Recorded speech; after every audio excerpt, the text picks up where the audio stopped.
नमस्कार दोस्तों, आप सभी लोगों का स्टडी IQ अकेडमी स्वागत है। आप सभी विद्यार्थियों को हमारी तरफ से होली की हार्दिक शुभकामनाएं। हम आशा करते हैं कि आने वाली जो होली है आपके लिए वहां तक दोस्तों आपको सरकारी नौकरी मिल जाए, आपको ज्वाइनिंग वगैरह हो जाए 4th क्लास में और आप अच्छी जगह पहुंच जाएं। दोस्तों आज होली है और होली के अवसर पर एक बहुत ही बड़ा ऑफर आप लोगों के लिए मैं लेके आया हूं। जिन विद्यार्थियों को भी यदि दोस्तों सरकारी नौकरी लगना है और जो सच में ही चाहते हैं कि हमको तो इस बार चतुर्थ श्रेणी कर्मचारी में नौकरी लगना है, तो उनके लिए दोस्तों हम लेके आए हैं राजस्थान की नंबर 1 टेस्ट सीरीज। दोस्तों टेस्ट सीरीज बिना आप जॉब लग पाना असंभव सा है, क्योंकि आप जब तक अपने को परखोगे नहीं तब तक जॉब लगना आसान नहीं है। दोस्तों आज स्पेशल क्लास भी होगी, स्पेशल ऑफर भी होगा और आज होली भी होगी दोस्तों। मतलब आज सब कुछ आपके लिए बहुत महत्वपूर्ण होने वाला है। तो दोस्तों देरी मत करना और आज ही दोस्तों अच्छा मामला है, आज होली भी है और आज से अच्छी शुरुआत कर दो। दोस्तों चतुर्थ श्रेणी कर्मचारी यानी कि 4th क्लास की दोस्तों टेस्ट सीरीज हम लेके आए हैं, जिनमें लगभग आपको बता दे 200 टेस्ट पेपर होंगे। कितने? 200 टेस्ट पेपर होंगे। हर सब्जेक्ट के टॉपिक वाइज टेस्ट होगा, चाहे आपके जीके हो, चाहे गणित हो, चाहे इंग्लिश हो, आपके हिंदी, हर सब्जेक्ट के टॉपिक वाइज टेस्ट रहेंगे, फुल लेंथ टेस्ट भी रहेंगे। तो दोस्तों और ये कितने में मिल रही है सर? तो ये दोस्तों नाम मात्र की शुल्क है। कितना रुपया? मात्र 249 रुपये। अभी बड़ा ऑफर चल रहा है। वैसे तो 1000 रुपये की टेस्ट सीरीज थी, परंतु अभी होली को देखते हुए और आप सभी विद्यार्थियों को लगातार 200 अच्छा जो है मुझे रेस्पॉन्स मिल रहा है, आप सभी विद्यार्थी शेयर कर रहे हो क्लास वगैरह को, इसलिए मैंने दोस्तों आपकी प्राइस रखी है 249 मात्र दोस्तों। तो तुरंत अभी ले लीजिए आप इस टेस्ट सीरीज को। यदि टेस्ट सीरीज लेने में कोई समस्या आती है तो आप इस नंबरों पर संपर्क करना 80 58 59 87 08। इस नंबरों पे व्हाट्सएप मैसेज कर लेना या व्हाट्सएप कॉल कर लेना यदि टेस्ट सीरीज लेने में कोई समस्या आती है तो। और दोस्तों टेस्ट सीरीज कहाँ से लेनी है? टेस्ट सीरीज लेने के लिए डिस्क्रिप्शन में ऐप का लिंक दे रखा है, स्टडी IQ अकेडमी के नाम से ऐप है। उस ऐप को डाउनलोड करना, फर्स्ट कमेंट बॉक्स में भी लिंक मिल जाएगा आपको ऐप का, तो उसे भी आप डाउनलोड कर लेना। रजिस्ट्रेशन करना, टेस्ट सीरीज में जाना और आप 4th क्लास वाली टेस्ट सीरीज में क्लिक करना और आप अपनी टेस्ट सीरीज को ले सकते हो। दोस्तों ये बहुत ही अच्छा मौका है आप लोगों के लिए। आज दोस्तों होली है और आज ही आप लोग दोस्तों इस टेस्ट सीरीज को जल्दी से ले लीजिए। कोई समस्या आए तो इस नंबरों पे मुझे संपर्क कर लेना, चाहे रात की 1 बजे हो, 12 बजे हो, कितने भी बजे हो, जब आपको जरूरत पड़े तब आप इस नंबरों पे संपर्क कर सकते हो। तो चलिए दोस्तों आप क्लास को शुरू करते हैं। जो चीजें मुझे बतानी थी आप लोगों को मैंने आप लोगों को बता दी है। चलिए दोस्तों आज का पहला क्वेश्चन, कुल मिलाकर के आज 50 टॉप इंपोर्टेंट क्वेश्चन होने वाले हैं। कितने? 50 टॉप इंपोर्टेंट क्वेश्चन होंगे। चलिएगा दोस्तों शुरू करते हैं। ये रहा, बारबरी एक नस्ल है, तो बारबरी एक नस्ल है किसकी? तो आपको पता है बारबरी से अपन को समझ में आ रहा है कि बकरी की हो सकती है। तो बारबरी किसकी नस्ल है? बकरी की नस्ल है। तो दोस्तों बकरी की और भी बहुत सारी नस्लें होती है जिनका मैं नाम बता देता हूं, आप नोट कर लेना, बहुत ही इंपॉर्टेंट है। बकरी की नस्लें होती है जैसे मारवाड़ी, इसी को लोही के नाम से भी जानते हैं। बारबरी, इसी को दोस्तों बड़वारी के नाम से भी जानते हैं। जकराना, इसको अलवरी के नाम से भी जानते हैं। इसके अलावा सिरोही है, शेखावाटी है, पर्वतसरी है, जमुनापरी है। तो ये बहुत सारी जो नस्लें हैं ये बकरियों की नस्ल है। आपको याद रखना है बकरी विकास एवं चारा उत्पादन परियोजना कहाँ है? क्वेश्चन आ जाए तो याद रखना रामसर अजमेर में है। क्वेश्चन आ जाए पश्चिमी क्षेत्रीय केंद्रीय बकरी अनुसंधान केंद्र कहाँ है? टोंक अविका नगर में है। अविका नगर टोंक में पश्चिमी क्षेत्रीय केंद्रीय बकरी अनुसंधान केंद्र। तो कितने सारे इंपॉर्टेंट क्वेश्चन अपन ने यहाँ से कर लिए, आप लोगों ने देख लिए हैं। तो ऐसे ही क्लास के सारे क्वेश्चन मैं करवाऊंगा, आप क्लास को अंत तक जरूर देखना। और टेस्ट सीरीज में जो डिटेल बता रहा हूँ ना, जैसे मुख जबानी, ये सारी की सारी लिखी हुई आपको मिलेगी जब आप टेस्ट पेपर दे लोगे तब। और टेस्ट को आप कितनी बार भी दे सकते हो, ऐसा नहीं कि एक बार टेस्ट दे लिया खत्म, नहीं, आप अनलिमिटेड बार टेस्ट दे सकते हो।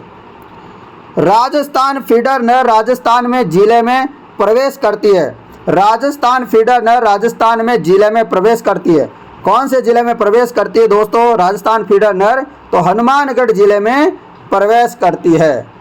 तो इंदिरा गांधी नहर परियोजना का शिलान्यास किसने रखा था? श्री गोविंद वल्लभ पंत जी के द्वारा रखा गया था 31 मार्च 1958 को।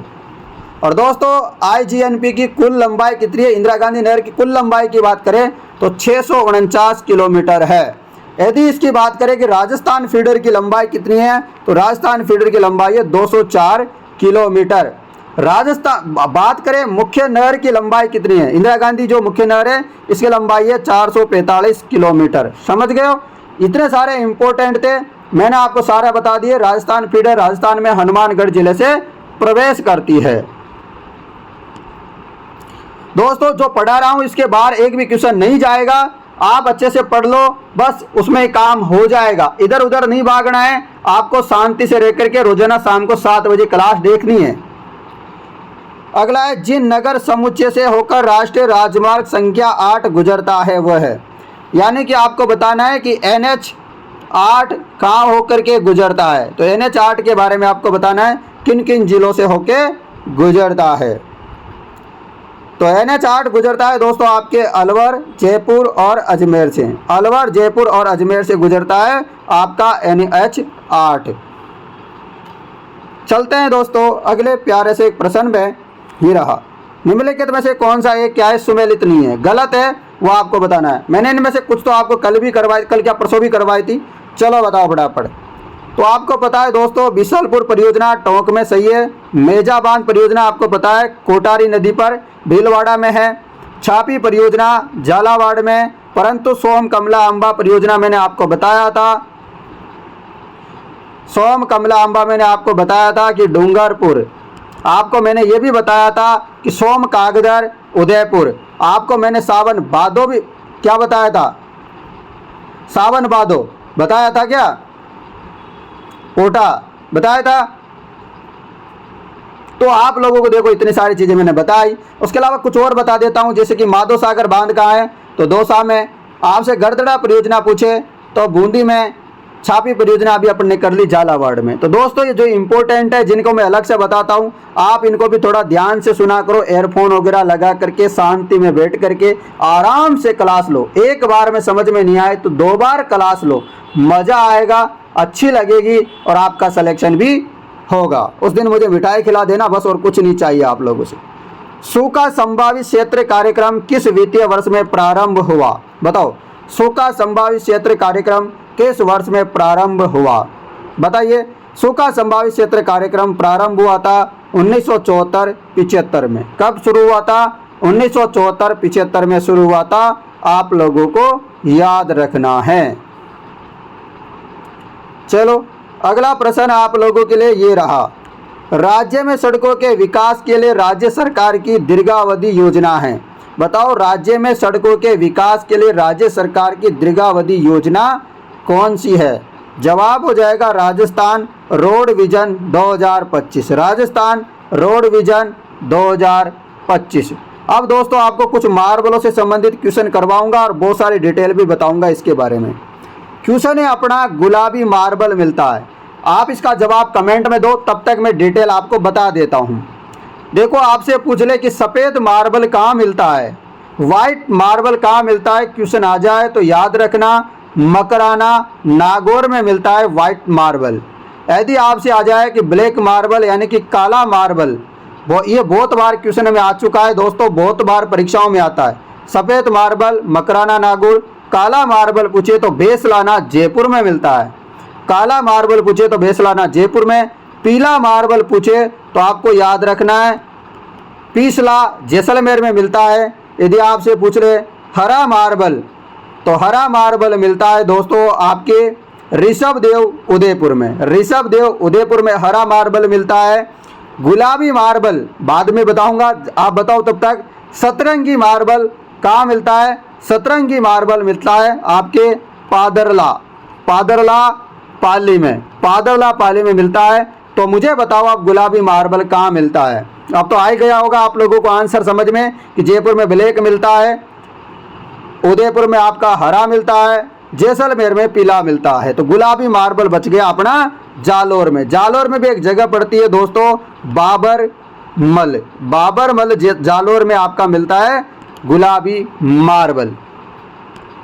इतनी सारी डिटेल आप याद रख लोगे तो आपका सिलेक्शन से कोई नहीं रोक सकता। क्वेश्चन है आपका, जाली बाव बावड़ी और मामा देव का कुंड निम्न में से किस दुर्ग में स्थित है। तो आपको पता है दोस्तों मामा देव के कुंड में ही आपको पता है बहुत महत्वपूर्ण बात है। क्या इसका निर्माण महाराणा कुंभा ने करवाया था, पता है ना? तो ये कहाँ पर है? महाराणा कुंभा ने करवाया था कुंभलगढ़ का निर्माण। और कुंभलगढ़ में ही दोस्तों क्या है? जालीबाव बावड़िए और आपका मामादेव का कुंड है। और आपको पता है कुंभलगढ़ दुर्ग में दोस्तों कटारगढ़ है, इसको मेवाड़ की आंख भी कहते हैं। और कहा जाता है कि इसके ऊपर देखने पर पगड़ी, जो सिर की पगड़ी होती है, ये नीचे गिर जाती है, ऐसा भी इसके बारे में कहा जाता है। और ये किसने कहा है? ये अबुल फजल ने कहा है। ऐसा भी क्वेश्चन आता है कि एक पंक्ति किसने कहा थी? तो अबुल फजल के द्वारा कही गई थी। अगला प्रश्न आपके लिए, किस चौहान शासक ने शाकंभरी के स्थान पर अजमेर को राजधानी बनाया था?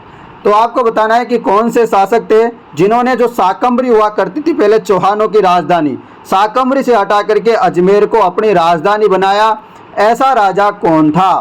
तो ऐसे राजा का नाम था अजयराज। इन्होंने ही दोस्तों अपनी राजधानी बनाई थी 1113 में अजमेर को, अजमेर नगर को बसाया और फिर इसकी राजधानी बनाया था अजयराज, याद रखिएगा। नेक्स्ट प्रश्न आपके लिए, प्रश्न है राजस्थान में किस स्थान पर प्रतिवर्ष यानी कि प्रत्येक साल 12 सितंबर को वृक्ष महोत्सव आपका मनाया जाता है? तो वृक्ष महोत्सव कहाँ मनाया जाता है? प्रत्येक 12 सितंबर को। तो ये मनाया जाता है आपके खेजड़ली गांव जोधपुर में। कहाँ पर मनाया जाता है? खेजड़ली गांव जोधपुर में। आपको पता होगा दोस्तों 1730 के वक्त की बात है। यहाँ पर दोस्तों 363 स्त्री और पुरुषों ने क्या दिया था? अपना बलिदान दिया था अमृता देवी विश्नोई के साथ मिलकर के।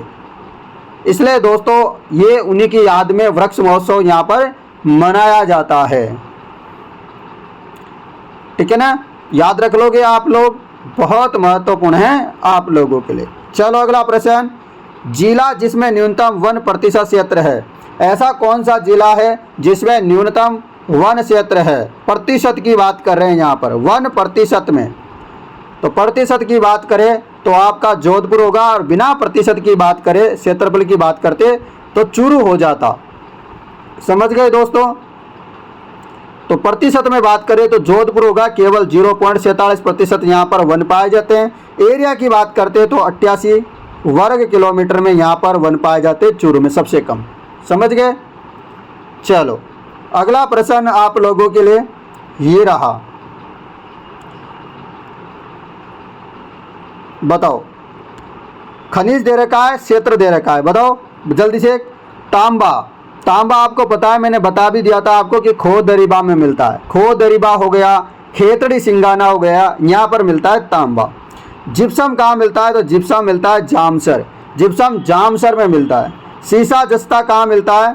तो सीसा जस्ता आपका मिलता है झामर कोटड़ा में मिलता है। सीसा जस्ता कहाँ मिलता है? बताओ फटाफट।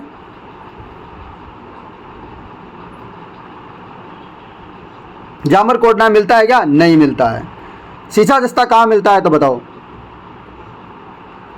सीसा जस्ता मिलता है राजपुर दरीबा में। यहाँ पर ऑप्शन में गलती है तो यहाँ पर 2 कर लेना। सीसा जस्ता मिलता है आपके राजपुर दरीबा में, उसके अलावा रामपुर अंगुचा में। कल भी परसों करवाया था मैंने क्लास में कि रामपुरा अंगुचा, रामपुरा देबारे में सीसा जस्ता मिलता है।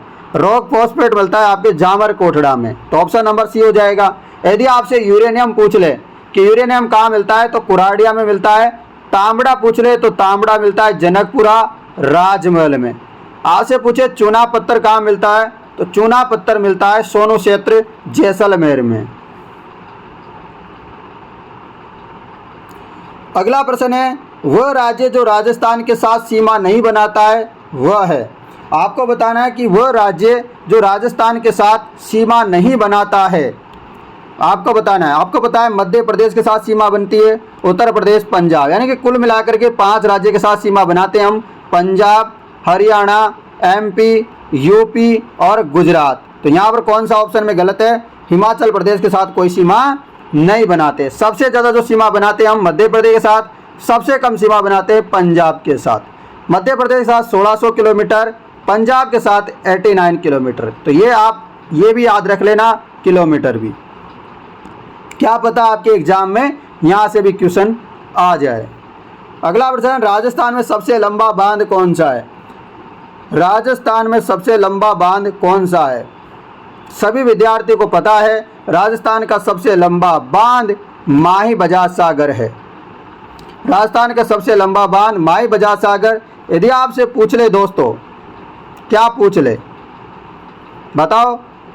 यदि आपसे पूछ ले राजस्थान का सबसे ऊंचा बांध पूछे तो आपको याद रखना है जाखम बांध।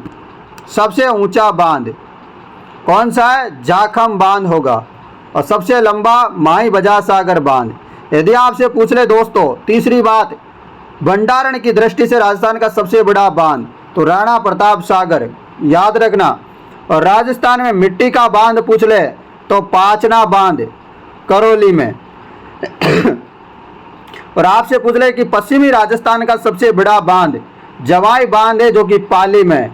और राजस्थान का एकमात्र कंक्रीट से बना बांध पूछ ले तो याद रखना बिशलपुर का बांध।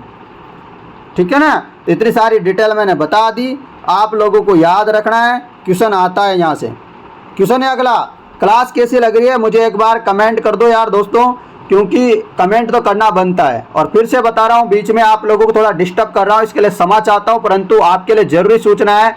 और चतुर्थ श्रेणी कर्मचारी भर्ती परीक्षा की जो भी टेस्ट सीरीज लेना चाहता है वो मुझे संपर्क कर लेना, व्हाट्सअप मैसेज या कॉल कर लेना, या डिस्क्रिप्शन में लिंक है तो डायरेक्ट वहाँ से भी आप ले सकते हो। और बहुत इंपॉर्टेंट है दोस्तों, मैं आप लोगों को बिल्कुल यकीन दिला सकता हूँ कि आप इस टेस्ट सीरीज ले ली तो आप पछताओगे नहीं। बताओ, आपको बताना निम्न में से कौन सा राष्ट्रीय राजमार्ग राजस्थान में सबसे लंबा है? तो सबसे लंबा राष्ट्रीय राजमार्ग कौन सा है? NH 15 है। इसका नया नंबर अभी क्या हो गया? NH 62। नया नंबर क्या है? नया नंबर NH 62 है। ये राजस्थान का सबसे लंबा राष्ट्रीय राजमार्ग है। राजस्थान का सबसे छोटा राष्ट्रीय राजमार्ग पूछे तो NH पहले 71B हुआ करता था। पहले क्या हुआ करता था? NH 71B, परंतु अभी 919 हो गया। अभी 19 नया नंबर है 919। याद रख लोगे? हो जाएगा याद। याद नहीं हो तो भी याद करना है। समझ गए मित्रों? क्योंकि इम्पोर्टेंट है और इम्पोर्टेंट को हम छोड़ नहीं सकते। चलो अगला प्रश्न, पाचना बांध राजस्थान के किस जिले में? अभी थोड़ी देर पहले मैंने बताया था कि पाचना बांध कहाँ है, तो पाचना बांध आपके करौली में है। कहाँ पर है? करौली में है पाचना बांध। अगला प्रश्न, गढ़बीटली के नाम से दुर्ग को जाना जाता है। ये प्रश्न भी हम कई बार कर चुके हैं। अभी थोड़ी देर पहले भी जिसकी बात की थी अजमेर की, वहाँ ही है ये भी। तारागढ़ दुर्ग दोस्तों जो अजमेर वाला है उसको गढ़बीटली, जिब्राल्टर इनके नाम से जानते हैं। राजस्थान का जिब्राल्टर भी कहते हैं। रख लोगे? इस दुर्ग के अंदर आपको बताया मीरान साहब की दरगाह भी है। क्या है? मीरान साहब की दरगाह। मुगल मेवाड़ संधि 1615 के मध्य हुई थी। मुगल मेवाड़ संधि कब होती है? 5 फरवरी 1615 को होती है। 5 फरवरी 1615 को मुगल मेवाड़ संधि होती है। किस किस के मध्य होती है? तो बादशाह जहांगीर और अमर सिंह प्रथम के मध्य होती है। बादशाह जहांगीर और अमर सिंह प्रथम के मध्य यह संधि होती है, मुगल मेवाड़ संधि। नेक्स्ट प्रश्न, किशनगढ़ राजघराना निम्नलिखित में किस राजपूत कुल से संबंधित था? यानी कि जो किशनगढ़ राजपूत घराना था ये किससे संबंधित था आपको बताना है। तो आपको बताना है, इसका जवाब हो जाएगा राठौड़ राजघराना था। ये क्या था? राठौड़ राजघराना। सिसोदिया आपको बताया मेवाड़, और आपको बताया भाटी जैसलमेर, चौहान आपको बताया अजमेर। ये भी आप नोट याद कर लेना। और कछवा जयपुर वाले। कालीबंगा का उत्खनन कार्य किसके नेतृत्व में निष्पादित हुआ था? कालीबंगा का उत्खनन कार्य किसके नेतृत्व में निष्पादित हुआ था? जवाब हो जाएगा बीबी लाल। आपको याद रखना है कालीबंगा का उत्खनन बीबी लाल, बीके थापर, ठीक है, एस घोष, ठीक है ना। तो ये आप लोग याद रख लेना, इंपॉर्टेंट है, बता दिया मैंने। चलिए दोस्तों अगले प्रश्न में चलते हैं। गोसुंडी अभिलेख किस लिपि में लिखा हुआ है? मैंने आपको बताया था कि संस्कृत भाषा है और ब्राह्मी लिपि में लिखा हुआ है। सॉरी दोस्तों, गोसुंडी अभिलेख अपने चित्तौड़गढ़ में है। कहाँ पर है? चित्तौड़गढ़ में मिला था गोसुंडी शिलालेख। जिस संस्कृत भाषा में ब्राह्मी लिपि में गोसुंडी शिलालेख को सर्वप्रथम किसके द्वारा पढ़ा गया? तो आपको याद रखना है D.R. भंडारकर के द्वारा पढ़ा गया। और इस अभिलेख की एक महत्वपूर्ण बात यह है कि इसमें दोस्तों वैष्णव यानी कि जो भागवत संप्रदाय है उसके सबसे प्राचीन जो अभिलेख में जो है वर्णन यहाँ पर ही मिला है। अगला प्रश्न और बहुत ही इंपॉर्टेंट है, बहुत परीक्षाओं में आज तक पूछा जा रहा है, आपकी में भी आ सकता है। बातारी फुलवारी नामक ग्रंथ के लेखक कौन है? बातारी फुलवारी नामक ग्रंथ के लेखक है विजयदान देता। कौन? विजयदान देता बातारी फुलवारी के राइटर है। अगला प्रश्न, बूंदी के गढ़ पैलेस में चित्रशाला का निर्माण किसने करवाया? बूंदी के गढ़ पैलेस में चित्रशाला का निर्माण किसने करवाया? जवाब हो जाएगा महाराव राजा उम्मेद सिंह ने। महाराव राजा उम्मेद सिंह ने बूंदी के गढ़ पैलेस का निर्माण करवाया। बूंदी में दोस्तों 84 खंभों की छतरी भी है। अगला प्रश्न, बनी ठनी पेंटिंग किस चित्रशैली से संबंधित है? बनी ठनी पेंटिंग आपको बताया किससे संबंधित है? किशनगढ़ शैली से संबंधित है। थोड़ी सी ज्ञान व्यान की बातें कर लेते हैं दोस्तों। सावंत सिंह, जिनका नाम नागरीदास भी मिलता है, इन्हीं के शासनकाल में किशनगढ़ को दोस्तों जो चित्रशिला है उसका स्वर्ण काल कहा जाता है। सावंत सिंह यानी कि नागरीदास के शासनकाल को किशनगढ़ चित्रशिला का स्वर्णिम युग कहा जाता है, गोल्डन काल कहा जाता है। ठीक है, जो बनी ठनी का चित्र है मित्रों ये इन्हीं के काल में बनाया गया था। और किसने बनाया था? ये बनाया था दोस्तों मोर ध्वज निहाल चंद ने। किसने? मोर ध्वज निहाल चंद के द्वारा बनाया गया था, आपको याद रखना है। अगला प्रश्न, सहजोबाई के गुरु कौन थे? सहजोबाई के अलावा एक और महिला थी, संत थी, वह सहजोबाई और दयाबाई। तो दयाबाई और सहजोबाई इनके गुरुजी का नाम एक ही है। तो इनके गुरुजी का नाम है संत चरणदास जी। संत चरणदास जी की शिष्या थी सहजोबाई और दयाबाई। सहजोबाई और दयाबाई। अगला प्रश्न, हवा महल का वास्तुकार कौन था? तो हवा महल का जो वास्तुकार था वो था लाल चंद उस्ता। कौन? लाल चंद उस्ता। और हवा महल का निर्माण करवाया 1799 के मई ने। किसने करवाया? सवाई प्रताप सिंह ने। किसने? सवाई प्रताप सिंह ने। याद रखना, रख लोगे याद? चलिए, उसके अलावा कुछ और बातें याद रख लेना जो एग्जाम में आती है वो मैं बता देता हूँ। हवा महल 5 मंजिला इमारत है। इसमें 5 मंजिला है। जो सबसे नीचे वाली है, पहली मंजिल का नाम है शरद मंदिर या इसी को बोलते हैं प्रताप मंदिर। दूसरा है दोस्तों इसका नाम है रतन मंदिर। तीसरा है विचित्र मंदिर। चौथा है प्रकाश मंदिर। पांचवा है प्रकाश हवा मंदिर। याद कैसे रखोगे? शरद रतन को लेकर विचित्र हवा प्रकाश हवा में हो गया। ठीक है ना, तो आप ऐसे भी याद रख सकते हो। अगला यहाँ पर क्वेश्चन आपके लिए, अकबर ने दिसंबर 1573 में प्रताप को समझाने के लिए किसे भेजा था? याद रखने की ट्रिक मैं पहले भी बताया था आपको, फिर से बता रहा हूँ, आप याद कर लेना। जमा बाटो। कैसे याद रखोगे? जमा बाटो। अब कैसे याद रखे सर जमा बाटो, हमको क्या पता? तो आगे जो नाम आ रहा है इससे आप याद रखना जलाल खां। ये पहले बार भेजा था। दूसरे नंबर पे मां आ रहा है मान सिंह भेजा था। तीसरे नंबर पे ब आ रहा है तो भगवान दास भेजा था। चौथे नंबर पे टो आ रहा है तो टोडरमल भेजा था। अब यहाँ बात ये नहीं पूछी है, बात ये पूछी कि दिसंबर 1573 में कौन भेजा था, ये आपको बताना है। ये बड़ी इंपॉर्टेंट बात है। चलो बताओ फटाफट। आपको बताए जलाल खां को भेजा था आपका 1572 में। कब भेजा था? सितंबर 1572 में जलाल खां को। उसके अलावा जो तीनों गए थे, तीनों जो समझाने के लिए गए थे, मान सिंह, भगवान दास, टोडरमल, ये गए थे 1573 में। सर 1573 में तो गए थे, परंतु 1573 में तीनों ही गए थे क्या? तीनों ही आंसर लगाए? नहीं। कौन कौन गया था आपको याद रखना है। सबसे पहले जाएंगे मान सिंह। मान सिंह कब गए? जून 1573 को गए मान सिंह। फिर भगवान दास गए दोस्तों आपके अक्टूबर 1573 को। फिर दिसंबर में जाते हैं टोडरमल जी। तो आपको याद रखना है टोडरमल गए थे, आपको याद रखना है दिसंबर 1573 में। रख लोगे याद? कैसे याद रखोगे? सितंबर 1572 में जलाल खां, जून में मान सिंह, भगवंत दास, अक्टूबर में टोडरमल, दिसंबर 1573 में। याद रख लेना, यहाँ से क्वेश्चन आता ही आता है। अगला है यहाँ पर नारायणी देवी वर्मा, स्नेहलता वर्मा किस प्रजामंडल से संबंधित है? तो नारायणी देवी वर्मा उसी प्रजामंडल से संबंधित रहेगी जहाँ पर इनके पतिदेव रहेंगे। अब इनके पतिदेव किससे संबंधित है? मेवाड़ से संबंधित है। तो पत्नी का संबंध भी कहाँ से होगा? मेवाड़ से होगा। तो ये भी आप लोग याद रखना कि मेवाड़ प्रजामंडल की स्थापना कब होती है? डेट याद रख लेना, 24 अप्रैल 1938 को मेवाड़ प्रजामंडल की स्थापना होती है, 24 अप्रैल 1938 को। इसके संस्थापक कौन होते हैं दोस्तों? आपको बताना है संस्थापक, और इसके अध्यक्षता वगैरह किसने की थी आपको बताना है। कमेंट करके आप सभी विद्यार्थी बताएंगे, चाहे गूगल में सर्च करो चाहे कहीं भी करो। निम्नलिखित में से कौन भूतपूर्व कोटा राज्य की स्वतंत्रता सेनानी थी? आपको बताना है निम्नलिखित में से कौन भूतपूर्व कोटा राज्य की स्वतंत्रता सेनानी थी? चलो बताओ फटाफट।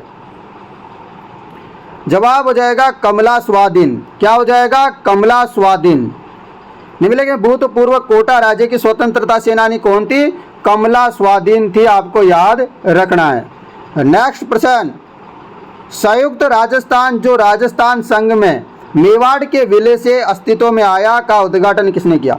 यानी कि क्वेश्चन ऐसा पूछा जा रहा है कि जो संयुक्त राजस्थान था, यानी कि जो दूसरा चरण था, जो राजस्थान संघ में मेवाड़ को मिलाया, यानी कि दूसरा चरण था राजस्थान संघ, इसमें क्या किया? मेवाड़ यानी कि उदयपुर को मिला दिया, तो विलय से बन गया तीसरा चरण। तीसरा चरण बन गया, तो इसका उद्घाटन किसने किया? आपको पता है पहले का गोडगिल ने किया, दूसरे का गोडगिल साहब करते हैं, तीसरे का चाचा नेहरू जी करते हैं, और चौथे का पटेल साहब करते हैं। तो तीसरे नंबर पे आ गई बात, तो बात आ गई तो जवाहरलाल नेहरू हो जाएंगे। यदि आप बात करते हैं वृहत राजस्थान यानी कि जो चौथा चरण है, उसका उद्घाटन किया था वल्लभ भाई पटेल ने, जबकि एनवी गोडगिल ने पहले और दूसरा यानी मत्स्य संघ और जो कोटा वाला था इसका उद्घाटन किया था। रख लोगे याद? चलो दोस्तों, ये रहा अगला प्रश्न। मल्लीनाथ पशु मेला किस स्थान पर आयोजित होता है? मल्लीनाथ जी का जो पशु मेला है ये कहाँ पर लगता है? तो मल्लीनाथ जी का मेला लगता है तिलवाड़ा में। कहाँ पे लगता है? मल्लीनाथ जी का मेला लगता है तिलवाड़ा में। यदि आपसे पूछ ले बलदेव पशु मेला कहाँ लगता है? तो नागौर में। आपसे पूछ ले वीर तेजाजी पशु मेला पर्वतसर में। श्री बाबा रामदेव पशु मेला तो मानासर में। आपसे पूछे महाशिवरात्रि में जो पशु मेला लगता है वो कहाँ लगता है? करौली में। गोमती सागर मेला पूछे तो जालरा पाटन झालावाड़। गोगा मेड़ी पशु मेला पूछे तो गोगा मेड़ी हनुमानगढ़। जसवंत पशु मेला पूछे तो भरतपुर। आपसे कार्तिक पशु मेला पूछे तो पुष्कर अजमेर में। और चंद्रभागा पशु मेला पूछे तो झालरा पाटन झालावाड़। झालरा पाटन झालावाड़ वही है जिसको घंटियों का शहर कहते हैं दोस्तों। अगला प्रश्न, राजस्थान का वह कौन सा भौतिक विभाग थार मरुस्थल का भाग है? आपको बताना है कि इनमें से कौन सा विभाग थार मरुस्थल का भाग है, भौतिक विभाग। चलो बताओ फटाफट। क्या माई हो सकता है? बिल्कुल भी नहीं हो सकता। क्या बनास हो सकता है? बिल्कुल भी नहीं हो सकता। क्या चंबल हो सकता है? बिल्कुल नहीं हो सकता। अरे आराम से कर सकते हो इसको, तो लूनी वेसन होगा और कुछ लग ही नहीं रहा तो बिल्कुल चलिएगा दोस्तों। ये रहा वह फसल जो मृदा में नाइट्रोजन की वृद्धि करती है। यानी कि आपको बताना है कि नाइट्रोजन की वृद्धि करवानी है। यदि मान लो आप दोस्तों किसान हो या किसान के बेटा बेटी हो तो आपको जरूर पता होगा कि नाइट्रोजन में वृद्धि करने के लिए अपने माता पिता क्या करते हैं। चलो बताओ फटाफट। आपके पास आपके मम्मी पापा बेटे हैं तो आप उनसे पूछ कर भी बता सकते हो कि नाइट्रोजन की वृद्धि करने के लिए कौन सी खेती की जाती है। तो दोस्तों जितने भी दोस्तों दलहन किस लिए होती है, जितनी भी दलहन खेती होती है उन सबसे क्या होती है? नाइट्रोजन की वृद्धि होती है। इतनी बात याद रख लेना। तो इसमें से दाल कौन दिख रही है? क्या चावल दाल होती है क्या? बिल्कुल नहीं होती है। क्या गेहूं दाल होती है? नहीं होती। गन्ना होता है? नहीं होता। ये भी तो दाल ही होती है। जैसे अब उड़द मूंग वगैरह ये सब हो गया, तो इनसे क्या होती है? नाइट्रोजन की वृद्धि होती है, याद कर लेना। अगला प्रश्न, नदी जो बंगाल की खाड़ी में नहीं जुड़ती है वो आपको बतानी। राजस्थान में 3 प्रकार की नदियां पाई जाती है। आपके एक बंगाल की खाड़ी, एक अरब सागर वाली और एक छूमंतर वाली, यानी कि जो गायब हो जाती है इनलैंड वाली। ठीक है ना। चलो बताओ दोस्तों, बंगाल की खाड़ी नदी कौन सी नहीं है इनमें से? पता है आपको, बाणगंगा नदी, ये भी यमुना तक जाती है। बनास नदी, ये भी चंबल की सहायक नदी है, ये भी यमुना में चली जाती है। काली सिंध नदी, ये भी चली जाती है। परंतु आपको पता है माही नदी, माही नदी दोस्तों बंगाल की खाड़ी की नदी नहीं है, माही नदी दोस्तों नहीं है, आपको याद रखना है। अगला प्रश्न आपके लिए अच्छा सा है, राजस्थान की पाकिस्तान के साथ अंतर्राष्ट्रीय सीमा की कुल लंबाई कितनी है? दोस्तों आपको बताना है यहाँ पर जो पाकिस्तान की सीमा है वो राजस्थान के साथ कितनी लगती है, और ये सीमा लगती है गंगानगर से लेकर के और बाड़मेर बाकासर तक। तो ये आपको याद रखना है। तो बताइए इसकी लंबाई कितनी है? इसकी लंबाई 1070 किलोमीटर। कितनी? 1070 किलोमीटर लंबाई है, याद करना, 1170 नहीं है, 1070 किलोमीटर है। यदि आप पूछ ले कि अंतरराष्ट्रीय नहीं पूछे आपसे और अंतरराज्य पूछ ले तो आपको याद रखना है 4850 किलोमीटर अंतरराज्य सीमा पूछे तो। कुल मिलाकर के पूछे तो याद रखना 5920 किलोमीटर है, कुल पूछे तो आपसे। और आपसे पूछ ले कि समुद्र के साथ राजस्थान की कितनी सीमा मिलती है तो याद रख लेना कुछ भी नहीं मिलती, 0 मिलती है। ठीक है। चलो अगला प्रश्न आपके लिए, क्लास कैसी लग रही है कमेंट कर दो फटाफट से, सभी विद्यार्थी कमेंट करेंगे। राजस्थान का कौन सा जिला है जो दोस्तों जिसको बोलते हैं डांग की रानी? तो डांग की रानी के नाम से कौन सा जिला प्रसिद्ध है? तो आपको बताया डांग की रानी के नाम से अपना करौली जिला प्रसिद्ध है, इसको डांग की रानी बोलते हैं। अगला प्रश्न, निम्नलिखित में से कौन सा एक सही सुमेलित नहीं है? सही सुमेलित नहीं है, इसके ऊपर आप लाइन कर लिया करो क्योंकि कभी कभी इसको भूल जाते हैं। बताओ फटाफट। तो आपको बताया शेर, आपको बताया राजस्थान की दूसरी सबसे ऊंची चोटी है शेर, दक्षिणी अरावली की। तो अरावली की दूसरी सबसे ऊंची चोटी है, तो अरावली की चोटी, सही बात है। बोराट का आपको पता है क्या है? पठार है, ये बात भी सही है। गग्गर नदी को हम बोलते हैं मर्त नदी, ये भी सही बात है। नागपानी क्या है? क्या अरावली दर्रा है? बिल्कुल नहीं है। तो नागपानी क्या है? अरावली की एक चोटी है, ना की दर्रा। और ये चोटी कहाँ है? उदयपुर जिले में, और इसकी लंबाई है, ऊंचाई है 867 मीटर। तो ये दर्रा नहीं है, चोटी है उदयपुर में।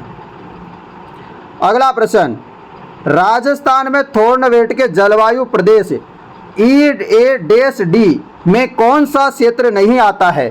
EA-D में कौन सा क्षेत्र नहीं आता है ऐसा पूछा जा रहा है, बताओ। आपको पता है बाड़मेर भी आता है, जो पश्चिमी राजस्थान में है ना वो सारे आते हैं, बाड़मेर, जोधपुर, जैसलमेर, ये EA-D में आते हैं। जो थोर्नवेट का वर्गीकरण है उसमें दोस्तों थोर्नवेट का वर्गीकरण कम पूछा जाता है परंतु कभी कभी आ जाता है। कोपेन के वर्गीकरण को तो रट्टा मार लेना, फिर से बता रहा हूं, कोपेन को तो घोल के पी जाना, याद रख लेना। हनुमानगढ़ नहीं आता, तो सर हनुमानगढ़ किस में आता है? तो हनुमानगढ़ आता है DB-W में। किस में आता है?